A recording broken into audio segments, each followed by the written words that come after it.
God. Hi everyone, welcome back. I need a gavel, I think. We're in the wrong room, aren't we? Unmute. There we are, we're unmuted. Hi, welcome back. Welcome to this panel on modern scepticism. So we've got three speakers. I think Eunice, yes, me unfortunately can't be with us.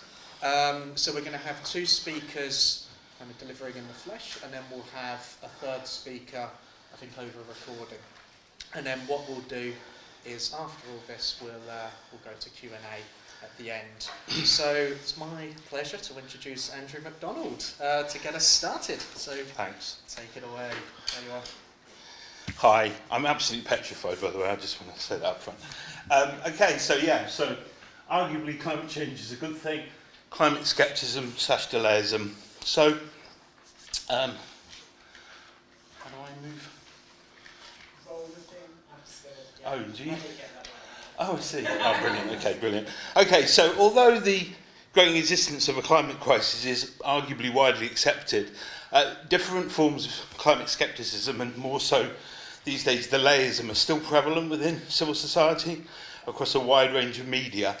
And such forms of skepticism and delayism can chill debate, misinform, and at worst undermine real-world issues. So research by Painter and Gavin, published in 2016, and Rui, published in 2020, covered the years 1989 to 2016, looking at newspaper articles, and argued that climate skepticism has consistently been given a platform in UK newspapers, particularly in opinion pieces and editorials, largely published in right-leaning papers. My study, this study, updates this research by using the same methodology as Painter and Gavin to analyse and code newspaper articles from 2017 to 2022.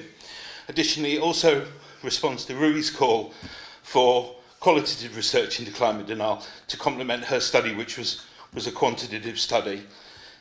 In order to examine if and how climate skepticism within the newspapers has changed over the past 5 years, I've collected a unique sample of articles about the climate crisis, published across a range of left and right-leaning UK newspapers, such as The Times, The Sun, The Daily Mail, The Guardian, The Mirror, The Independent and The Financial Times.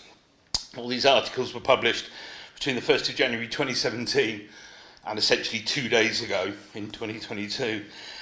These were collected using the Nexus database and searching on the terms global warming or climate change.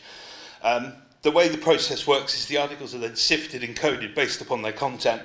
And just to put things in perspective, the search of Nexus initially, before pre-sift, identified over 10,000 articles across those newspapers across the 5 years. So as this is still very much a work in progress, and due to time constraints of this presentation, I will focus today upon a subsample from within my main sample, which focuses on opinion pieces written by a selection of journalists, MPs, and Jeremy Clarkson. Indeed. You'll be glad to know. I probably should give you a trigger warning. Some of what Jeremy Clarkson writes about climate change is pretty egregious, but I picked a fairly benign one. But just to say, the findings of this research do suggest that whilst overt climate denial related to newspaper articles is, and especially in 2022, maybe not so much back in 2017, but in 2022, is more likely to be found in the comments underneath the articles, which I like to think maybe is denial by proxy. Climate delayism remains present in most right-leaning papers and is most often found within opinion pieces. So just to clarify and define what climate delayism is seen as a systematic and coordinated strategy to bring about unwarranted concern regarding a wide range of climate actions for the purpose of slowing down or indefinitely suspending those actions. Although arguably it's still another form of denial, because historically that's what denialists have been trying to do. They've been trying to muddy the water or obfuscate the ideas around the climate crisis. So it's not really a new thing. However, in light of the critical urgent for action, as evidenced, for example, by the global wildfires we're currently suffering, delay is possibly more problematic than ever. The data also shows that scepticism and delayism is not static, and that even at this late stage, new and novel narratives are being crafted in response to changes in the discourse around the climate emergency. So to look at some of my findings, and here we go. Oh yeah, roll. Right, so this is Jeremy Clarkson. I'll let you read it yourself. To give you an idea, when I found the Jeremy Clarkson samples within my sample, there were 201 of them. That's to say that there were 208, sorry. There were 208 articles between 2017 and 2022, the majority of them written by Clarkson himself, and many of them related to climate denial. The findings suggest that whilst some of my findings matched. Now, some of my findings did match what Painter and Gavin had found themselves in their previous study that covered the years 2011 to 2016. And their study, in fact, highlighted several articles by Jeremy Clarkson, which he explicitly denied climate change. He doesn't so much deny climate change here as he does the sort of classic thing that the opinion writers like to do, where he suggests that it might be true, but then it might not. And then he makes a kind of jokey, exaggerated solution to sort of muddy the water again. And as I say here, as the display quote demonstrates, Clarkson perfectly encapsulates what is required from a celebrity opinion writer. And week after week, Clarkson attacks climate change and environmentalists. The quote included perfectly captures the sort of rhetorical techniques that Clarkson and others, I don't know if anyone's familiar with the work of Rod Liddell or Christopher Booker, although he's sadly passed away, they employ. So they don't necessarily, as I say, deny climate change, but they want to muddy the water. And again, we have to remember that, as Painter and Gavin note, that Jeremy Clarkson, other than being a celebrity, has no scientific credentials around climate change. And in fact, as a motoring journalist, you could argue that he's possibly biased in the other direction. Other findings, though, also mirrored classic techniques that have their roots back in the 1950s and the original rule books of denial and delay written by the likes of Big Tobacco and Oil, as documented by researchers such as Oreskes and Conway in their book The Merchants of Doubt. This next article, which you may was written actually, I think last Tuesday. It's written by Stephen Robinson, who appeared in the Daily Mail, and it attacks the Met Office around the warnings around the extreme weather warnings. And there were quite a lot of articles written across the tabloids and various other places, The Spectator, Spiked, many other places where you would expect to see that sort of thing. And the reason that this echoes denial of old is that Robinson was in fact later revealed to be a lobbyist for the energy sector. So, you know, who's getting to write an article in the Daily Mail at a time when, 40 houses are burning down in the UK. The attacks on the Met Office show that newspapers such as the Daily Mail are actually dragging, somebody mentioned the culture wars, and I think what we're now finding is that I think climate is possibly going to be the new culture war, in the same way as the Daily Mail and other people attacked institutions such as the RNLI around small boats and the National Trust around talking about colonialism and things of that nature. I think the Met is sort of being dragged into that. And again, we have another example of the Daily Mail here, and this is the classic. This is what they ran on Tuesday, and this is what they ran on Wednesday. And I mean, this is the classic where they pay tribute to Charles because he didn't even take his jacket off, despite the fact that it was 40 degrees. One argument for this idea of the weather now becoming part of the culture wars is that we find ourselves in a sort of perfect storm, no pun intended. There's war in Ukraine, the war has impacted on energy prices, the cost of living crisis, and the Conservative leadership election. Robert Halfont, writing in The Sun, and many other MPs, and indeed Liz Truss herself, have called for the Green Levy to be removed for energy bills. Halfont, in his article in The Sun, actually misrepresented the amount levied as 25%, when in fact if it's taken across a whole bill for both gas and electricity, it's only 8%, not to mention the fact that scrapping the Green Levy is kind of counterproductive, because many of the measures that it actually pays for would actually help the people that need it most cover their electricity bills, and the other problem is that once it's gone, whether it ever comes back or not. So Sorry. How am I doing for time? I don't know, I'm probably way over. Anyway, to sum up, I just wanted to say that the sample that I analysed for this presentation shows that over the past 5 years, and especially in light of the UK hitting 40 degrees, narratives employed by newspapers to deny and delay are changing and developing. I think particularly scary is this whole idea of weather as part of the culture wars, and the fact that the weather is now becoming yet another thing within our discourse that's been politicised.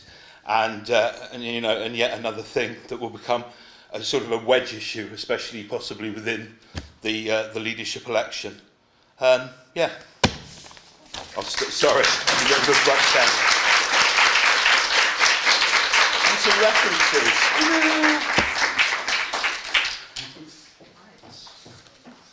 That's horrible.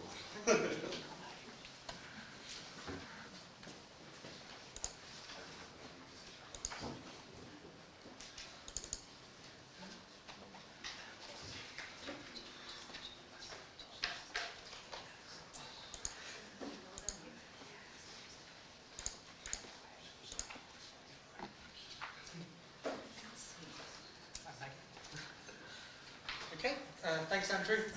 So next up is Maggie Gamberton.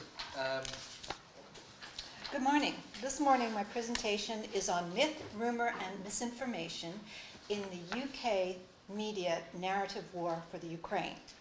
The term misinformation assumes information, that we know something is correct and something else is wrong. It comes from information warfare theory. It implies that in a conflict, participants can create and communicate incorrect information inadvertently. In contrast, disinformation is the deliberate propagation of inaccurate or false information, simple lies that we know to be lies, in other words. Information warfare theory assumes participants in conflict are rational actors and are persuaded and influenced by facts, by their knowledge of accurate or inaccurate information.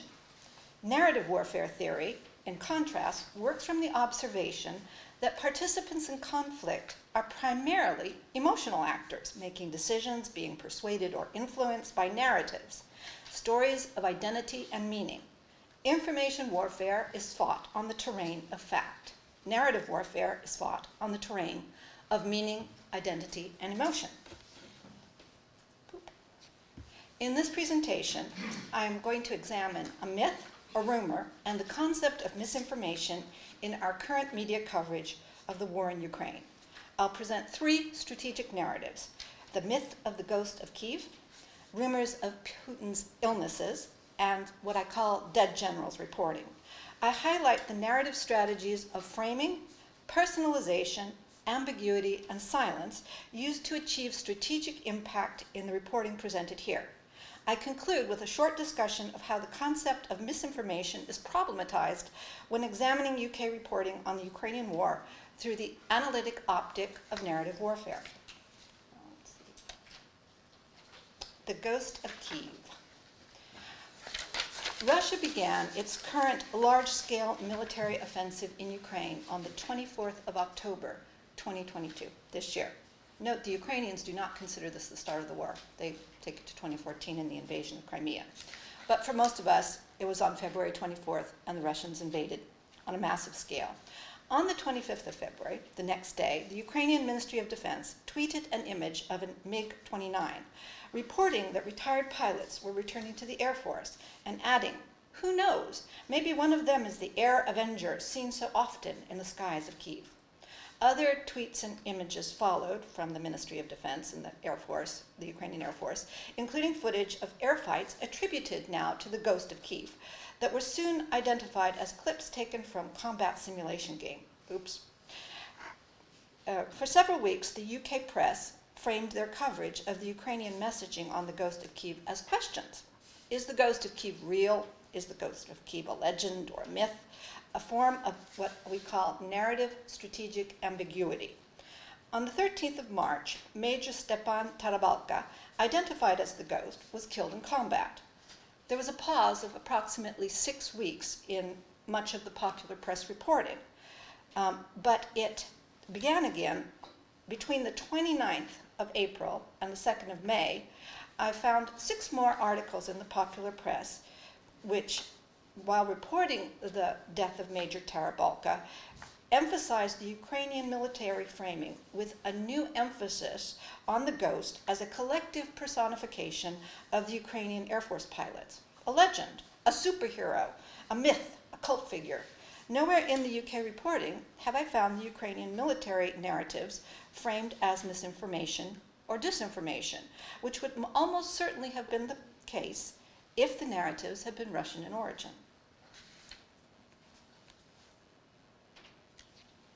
The second strategic narrative, the rumor of the imminent demise of Vladimir Putin, I initially noticed in UK media reporting in early March 2022. This strategic narrative has been around for several years in Anglophone media, but it has taken on a renewed emphasis during the current stage of conflict in Ukraine.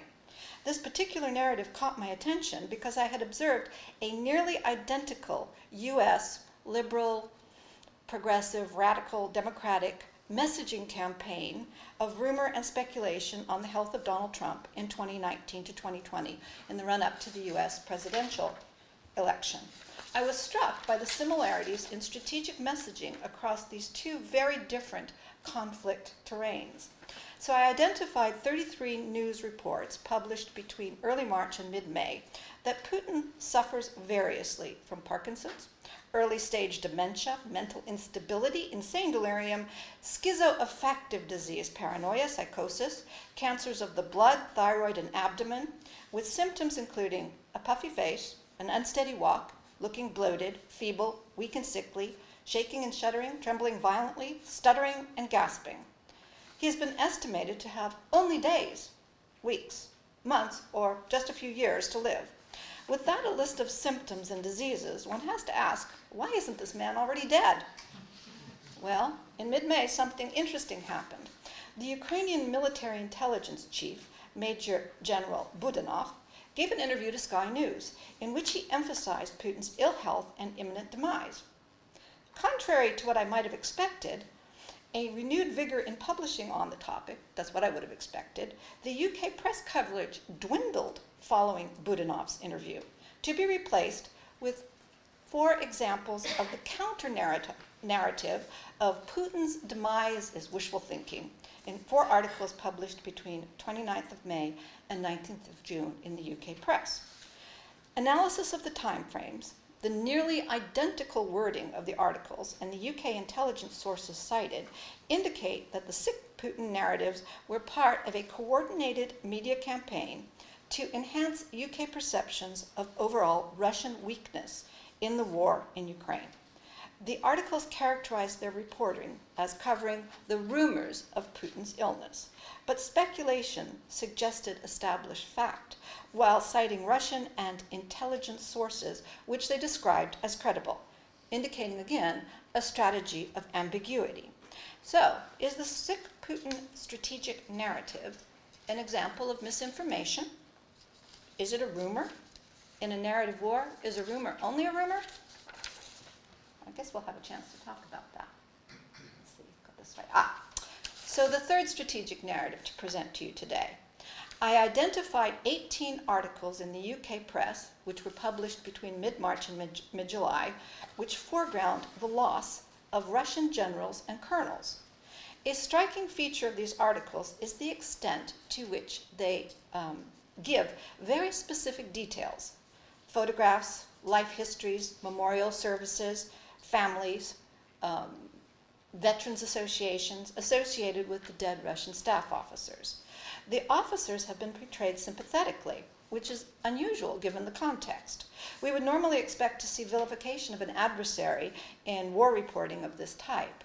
In this case, the human interest focus is a form of personalization which isn't vilification, but the articles become more memorable and more salient to their readership through the human details, reinforcing, therefore, in memory, the narrative of Russian military losses in the Ukraine among a UK readership.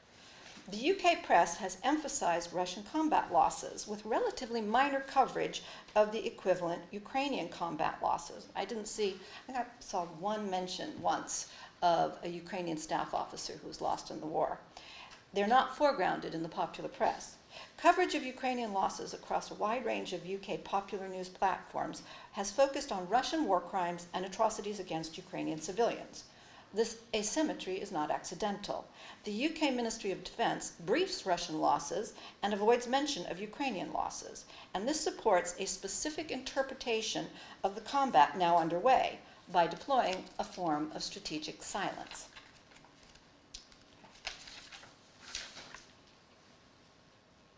So in my discussion of these three strategic narratives, I've mentioned these four narrative strategies. I've mentioned the strategy of framing, the use of personalization, the use of ambiguity, and the use of silence. While strategic narratives are the stories told by political actors to persuade, influence, or intimidate audiences and adversaries, narrative strategies are the techniques by which strategic narratives are told and sold. The three narratives presented display these strategies of framing, personalization, ambiguity, and the strategic use of silence. The current media regime supports, to a surprisingly consistent degree, UK government strategic goals, informing public opinion and building the British public support for UK government foreign policy in the Ukrainian conflict. And given the fact that the knives are out for Boris, this is kind of interesting that they've lined up very systematically and consistency behind the war effort in the Ukraine. In conclusion, in this presentation, I have argued that narrative warfare analytic model problematizes the concept of misinformation, emphasizes the struggle to establish meaning rather than fact in conflict, demonstrates the importance of analytic distance, which we might call modern skepticism, in international political communications research. I am interested in hearing your thoughts on the narrative war for Ukraine, the possibility of analytic distance in narrative warfare analysis, and the role of modern skepticism in analysis of narrative war. Thank you.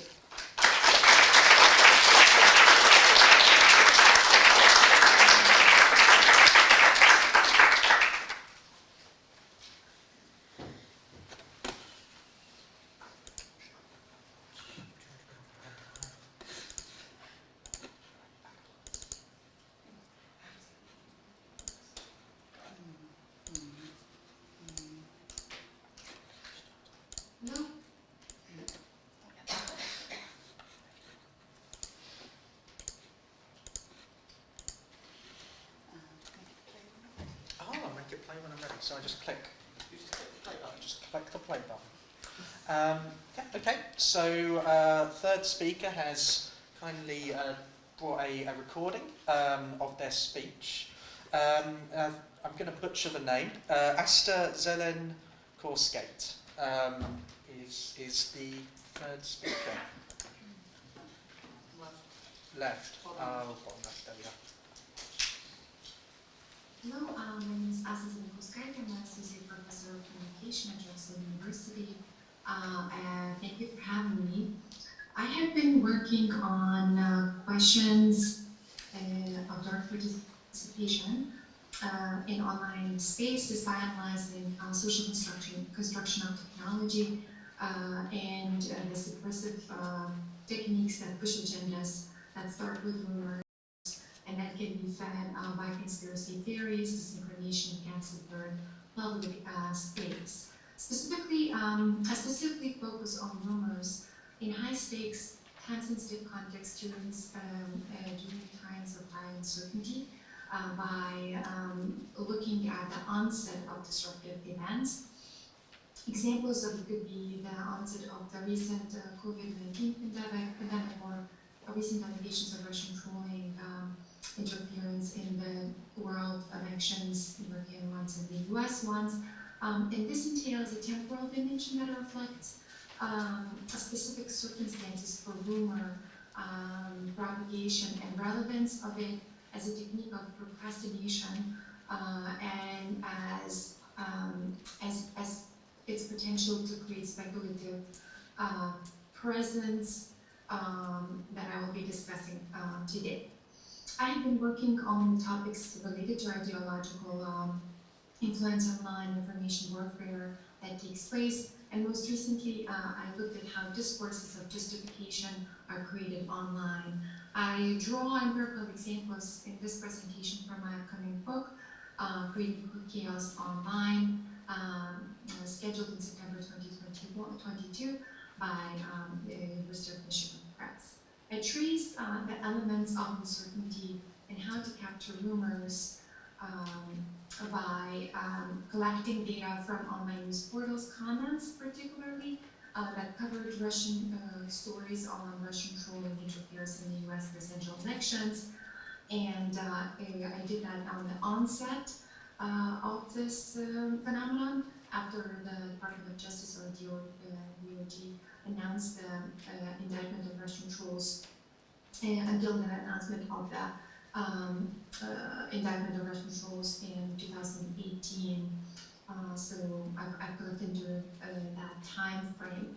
At the types of disruptive events that don't have precedents or have very few precedents, it creates a high uncertainty. That's why I looked at those specific contexts, and Russian trolling interference specifically also lacked the materiality or material witnesses or evidence. What I call, it was based on this masking online. So therefore, it's a very fruitful space to analyze rumors. So here I'll be talking about the paradox of rumors in times of uncertainty that we live, and specifically by looking at rumors and in the times of the paradox of the information abundance. I will argue about the present-oriented or speculative presence, which I contrast to the concept of speculative futures, are argued by Devon Powers when she speaks about projecting, or the need to project the futures. And I argue that rumors benefit of the powered images and invisibility. I draw on media studies and theories of conspiracy theories and disinformation. For example, I looked at, I refer to Michael Butter's recent book on conspiracy theories, where he claimed that in the times of uncertainty, some people can handle uncertainty better than the others. Thus, for those others, rumors are convenient as sense-making mechanisms.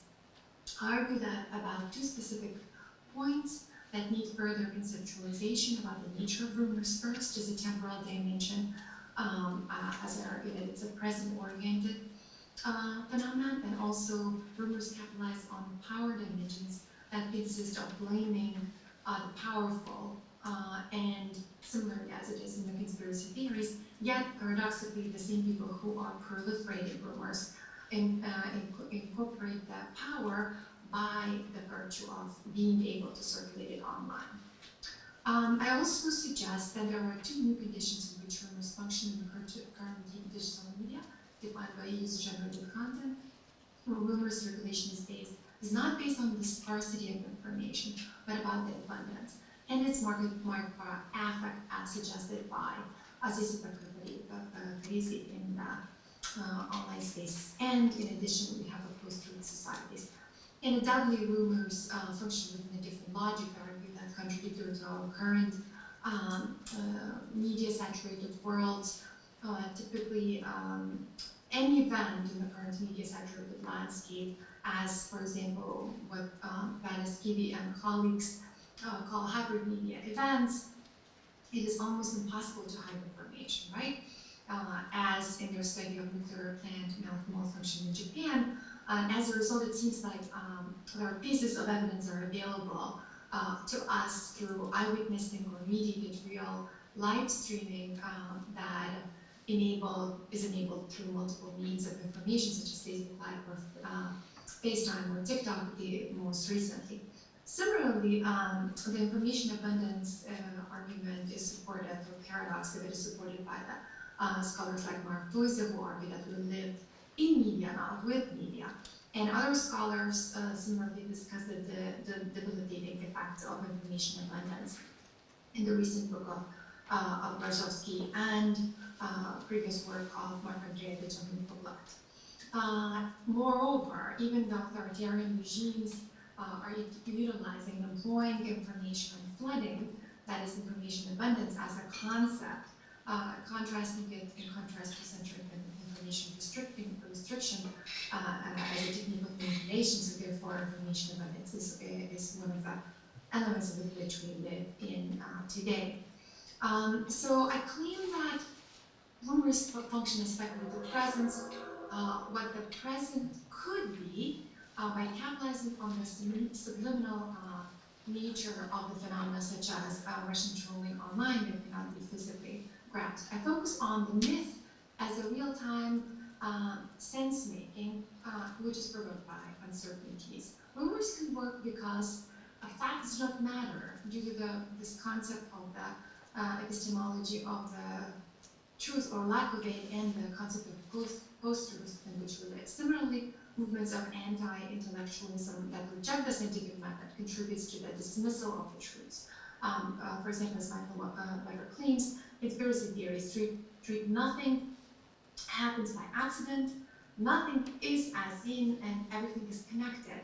And these premises similarly evoke this idea of correlation with causation, which is the true fallacy, which is part of the rumor functioning mechanism as well, I argue. Next, I demonstrate that speculative presents are constructed through the means of delegitimization, the typical for conspiracy theories, as argued by Butler. Delegitimizing typically blames the powerful. That's the power dimension that I mentioned before. And in this case, government institutions such as FBI, that, for example, investigated Russian trolling, or finding culprits by exploiting political divisions in, for example, the United States, liberals accusing Democrats and Democrats accusing liberals, or anti-Semitic, using anti-Semitic sentiment by blaming George Soros for all of the evils of the world. For example, in my book, from the quantitative perspective, 40% of comments under the source of Russian trolling, Breitbart, I looked at right-wing and left-wing media sources, and 18% of the New York Times comments use the range of the Russian trolling justification frames that were not based on the logos or the facts, but they were based on rumor-based assumptions. From the qualitative perspective, I want to outline a few discursive techniques that could be used as rumors and I found them in the frames in my book. So the first type is the diverting discourse, what I call it, and that includes whataboutism, that entails an intentional deflection or digression of an attention technique, diverting attention to a peripheral aspect of an issue, and it is accomplished by shifting the attention from the main issue to something else. Similarly, I talk about, or I emphasize the technique of recommended affiliation discourse, where a comment uses agreed upon truths to validate other arguments. For example, if you hate Hillary Clinton, that is for a Republican, more Republican media, that you should deny or justify Russian trolling. So such comments were created. The next set of arguments of the rumor-based discourse were blaming discourse, and the subtypes of it were the victimization rhetorical strategy that was based on self-victimization statements, were falsely accused as Russian trolls, or the enemy is someone else. Also shifting blame to other culprits, such as political opposition, and self-blame, such as saying, we're the gullible ones, we're duped. Similarly, the third category of the discourses was dismissal discourse that used face value dismissals. For example, just saying Russian trolls simply could not exist, or could not have existed. Dismissals were also used through mocking, provocation, and implicatory denials. Denials also have been found through the tone of expression, such as degrading one, and the legitimization of institutions were the third category, that is news organizations, portals themselves, and FBI, and Robert Mueller particularly, and they were attacked because of the role of the ongoing investigation of the exposure budget trolling as a phenomenon. So what are the challenges and dangers of rumors? As Butter contends, and I agree, that it creates dangerous precedents for democracy, since more information and debates do not provide certainty, but they create more chaos, as I argue in my book. Also, uncertainties can be exploited and capitalized where facts don't matter anymore. Also, rumors, if went or turned into systematic or automated disinformation campaigns, they can be exploited to justify and sway opinions by convincing the general public about specific phenomena. Disinformation through affect and online proliferation capacity resembles rumors, which are particularly destabilizing. They can circulate most effectively during the times of uncertainty when public perception is most vulnerable to manipulation. Then chaos spawns endless speculations, providing that the affective power of rumors exceeds that of the mere factual information. What can be done? Michael Butler is not very hopeful and optimistic. He evokes the notion of social literacy in addition to media literacy as a pre-bunking mechanism that is informing the general public about the various belief systems. But he does not believe that typical pre-bunking nor debunking can work very well for conspiracy theorists, similarly to rumors, because they're not based on facts, so therefore you cannot just dismiss them or debunk them easily.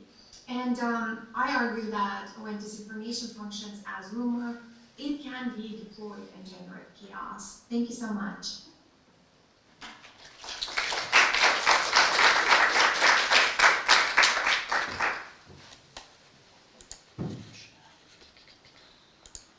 Set up so we can have her join us remotely for the Q&A.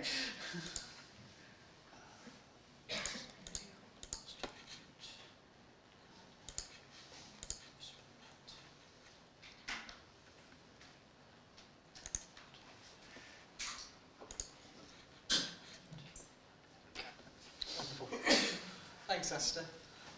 So I think there's some time for questions.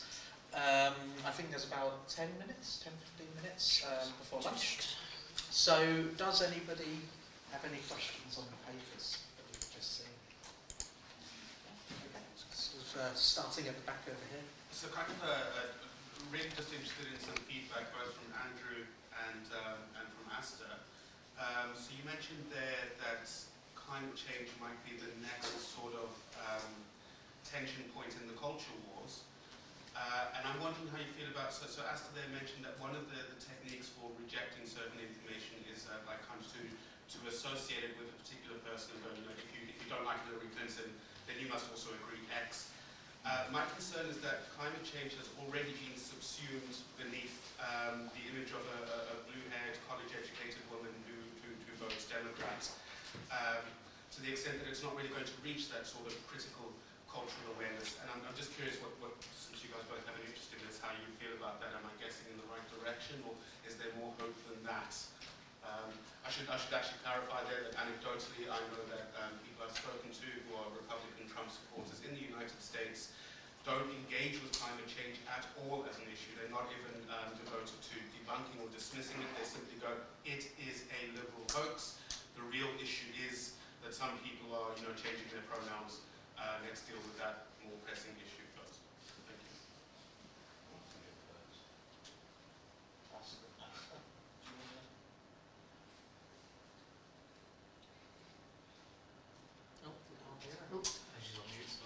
Technical.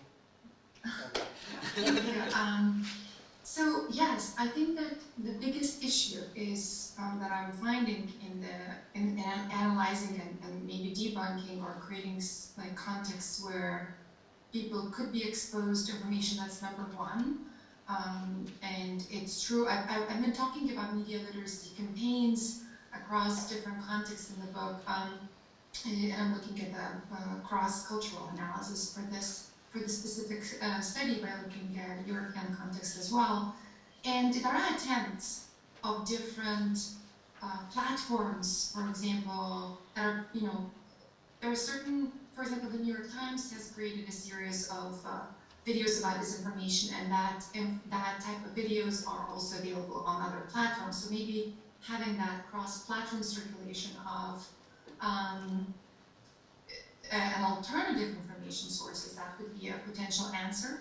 But it's true that most of the times these ideological frames are rooted in a specific ideology, which is for example, in the United States, that the media most of the times have a stance for the specific issue, and therefore ideological in certain ways, as it was with the Russian trolling. So it's very hard to reach different types of audiences. That's absolutely a complete challenge, and that's what most of the times the argument is that we should have more media literacy, kind of not only campaigns but also teaching, and this should function as a pre-bunking. As a debunking technique, also the involvement of the grassroots movement and citizens is another initiative that I found was happening, for example, in the Lithuanian news portals, where the Elfs, again speaking about culture wars, which I really, sometimes I'm very hesitant to call this whole phenomena as a culture wars, because I see very little culture, quote unquote, in these in the manifestation of how these debates are taking place in online spaces. So I see more as a matter of information warfare rather than a culture wars, personally. And this, I use examples or analogies with the climate change movements and Holocaust denial movements as ways to show how these types of movements actually function, and they're way beyond culture. So these would be some of the comments that I had. Interesting. I would say personally, from a UK perspective, we have a similar problem. Polling of the people that will get to vote for our next Prime Minister, I think it's about 160,000 or so Tory members. 4% of them care about climate change. That's within that small thing. And I think your comment about there being no culture in the culture wars, I think the people that conduct the culture wars, certainly in the UK press, know exactly what they're doing. And although they call it the culture wars, I would argue it is entirely an information war, and they use the term culture wars just as a pejorative term, just so everyone knows what they're talking about. It was interesting you mentioned Rumour as well. I follow lots of rather egregious people on Twitter, and within about 10 minutes of Wellington catching fire last Tuesday, already James Melville, who's a Scottish guy, and I think he might have a show on Talk TV, had already started a rumour online that a tanker had caught fire in the lay-by. I don't know if you remember the picture that was going down. It was next to the A27, and they'd already started this rumour that was doing the rounds that it wasn't anything to do with climate change. The fire had caught, it was a tanker fire, although interestingly he got quite a lot of pushback, and he did actually delete the tweet. But I did see some polling recently in the States though that said, I think on average 72% of Americans now do accept that climate change is man-made, or whether it means that they'll do anything about it. I don't know. There was a sort of there was a map of the States. I can't remember who it was. I think it was possibly one of the universities or one of the in the States. But sorry, I've forgotten what your original question was. I mean, I have to say, I'm the wrong person to speak to for optimism, because I think we're doomed. But genuinely, I think our saving grace is the fact that polling recently that came out that 16 to 24-year-olds don't read newspapers. So I think what we have to hope is that we can cling on, those of us that are, well, I won't, because I'm old, but those of you who are young enough can cling on to 2050, 2100, by which time all the Daily Mail readers will have passed away. And hopefully we can rebuild some kind of utopian society. But no, I don't know. I mean, Jeremy Clarkson, who I featured, and I know we laugh about him, but if you sit and read article after article where he calls Greta Thunberg a spoiled brat, he makes jokes about the Australian wildfires, which, I mean, even the Express, the Daily Express, and if you spent a lot of time reading newspaper articles like I have, the Daily Express is possibly the most egregious post-truth rag that ever existed. But he made jokes about the Australian bushfires that were considered so egregious that even the Daily Express pushed back against him and said that this was wrong. So I don't know what we can, I really don't know what we can do, because the trouble is that it's very easy to sit in a group of people like this who I assume, and I mean, you know, I'm not going to assume, well, I'm not going to assume, because you're not supposed to. But my argument being is that sometimes when you talk about this sort of stuff, we're within an echo chamber, and we're not the people we need to convince. We need to convince that, you know, your uncle that comes to Christmas dinner and you mention climate change and he tells you it's a load of old rubbish, that sort of thing. And I have relatives like that. And you get to the point where it's kind of hard to, and literally, I mean, since GBU started, my wife has an uncle, and literally he comes round and it's just GBU's talking points, one after the other. And you can't even, like, I have no problem that he's a Tory, and I'd happily have a political conversation with him, but you can't. So I think probably what you're saying is probably spot on in terms of these people, you know, and climate, I think, is going to become another wedge issue, and it's become really politicised, especially because we've got that, as I said, that perfect storm of, we've got people are really broke, people need to be cut a break. Liz Truss has already said she's going to cut the green levy, and the green levy doesn't just subsidise, you know, like they say, doesn't just subsidise wasteful renewables, it does a lot of good, you know, in terms of insulating people's houses and things like that, things that actually we need. Sunak hasn't said about the green levy, although he apparently is guaranteed that there'll be no onshore wind under his watch, which is weird because actually Tory voters, even Tory voters, don't have a problem with onshore wind. And onshore wind, I don't have a problem with wind turbines, but anyway, I'm rattling on. Just where Asta's got a hand up over there. Is it sort of a continuation? Yeah, okay, do you want to go ahead? I think you're on mute at the moment. Sorry. Thank you. I cannot unmute myself, so apologies. Thank you. Just to follow up, I think one of the points, you know, in relation to that people cannot actually do much about it. I think what was interesting to me in the data to see that there were call-outs of Russian trolls in the comments by users calling each other kind of Russian trolls. You are the actually Russian troll in those under those stories as well, which my argument is did not create more clarity, or you know, saying you know Russian trolling actually exists, did not provide kind of validation of the phenomena. On the contrary, it created more of the confusion and uncertainty because other people started thinking that you don't know who is that troll around you, whether that person is there. So that created more of this destabilizing uncertainty, and actually the type of trolling discourse that you typically would find in online spaces rather than a resolution of it. So I think I just wanted to make that point of your, you know, agreeing with you that that uncertainty becomes a goal rather than there is a clear resolution. So the chaos, that's what I'm saying. Is one of those most important outcomes of it, rather than providing a clarity about the phenomena. And every person injecting more of that mocking tone or laughing LOL tone in certain ways for the news stories is introducing that chaos element to it. So thank you. I just wanted to make that point. Just aware there were some people very patiently waiting. 5 more sort of minutes for questions. I think there was one over here that was hand up a little while ago.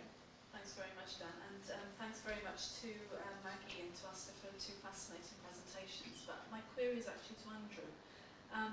I actually found that Jeremy Clarkson quote you used interesting, so thank you for introducing me to a genuinely new experience of finding a Jeremy Clarkson quote. There are a lot out there. But what was interesting about it was the way in which he was counterposing, you know, either climate is just climate, or we have to go back to the Stone Age. I mean, he didn't quite say bone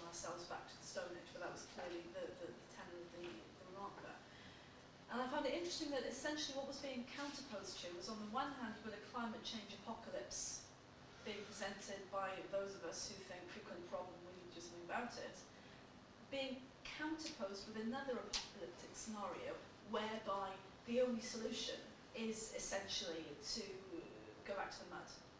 So I was wondering, is that a strategy that was that just something that he used in that particular quote, or is that a more general strategy that you see being used in climate change denial? Yeah, I mean, drawing upon what Maggie was saying about the way that the war narrative frames around war, yeah, that whole idea of, I suppose, a lot of those framings, like ambiguity and stuff. But yeah, you do see. I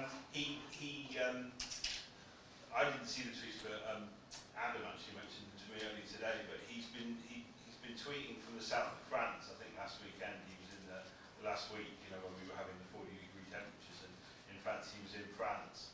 And he now actually, interestingly, quite a few of them, I don't know if anyone's familiar with the work of Rod Liddell, but people like him and Rod Liddell have actually now admitted. I mean, Jeremy Clarkson now believes in climate change, but he sort of believes in climate change, but doesn't really want to do anything.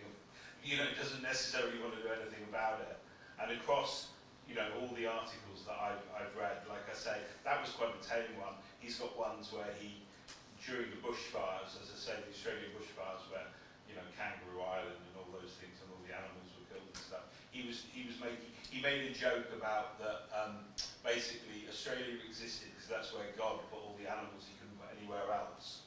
Because he couldn't put saltwater crocodiles in Milton Keynes, so he put them in Australia. And stuff like that. So he was making.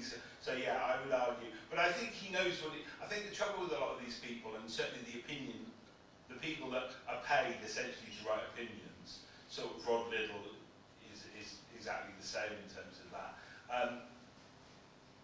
You probably think that they know what they know what they're doing in terms of that. They're doing it for a. You know what I mean? They know their opinion is wrong, but they're paid well, yeah. And he is a motoring journalist, so I suppose he does have a vested interest. And I mean, it's like Chris Skidmore. So it's always bemused me that Greta Thunberg never stood in front of the UN and pointed out that the reason that nobody does anything about climate change is the fact that all the people in that room will be dead in 2050. And Chris Skidmore, the MP, actually said that this week. He said the trouble we've got is that the majority of Tory members won't live long enough to see 2050, and they simply don't care. I mean, obviously they've all got children and grandchildren. I don't know how that works, but that's the thing. So, yeah, that's pretty much part of the course with, as I say, between 2017 and 2022, there were 208 articles on Nexus that either had Jeremy Clarkson in them, he wrote them, or he was featured in them. His farming things had a lot of traction. So, but probably about 100 articles. And then in the previous study, which Peyton McGavin did, he was there throughout 2009, 2010, and literally 90%, I would say, of his articles are about climate change. He spent weeks being horrible about Greta Thunberg, basically. I think I'm sort of seeing some time for lunch. It's obviously a really interesting area, and I know there are kind of more questions in here, so it might be sort of time to ask that over lunch. I've been asked to make you aware as well that there are 5 posters outside in the atrium, and there's an opportunity to look at the posters. I think there is a little sheet as well that came with you in the programme, when you can tick favourite and hand that to the registration. Further on from that, I think there's food in the atrium, lunchtime, networking design, and hope you enjoy it. Thank you very much.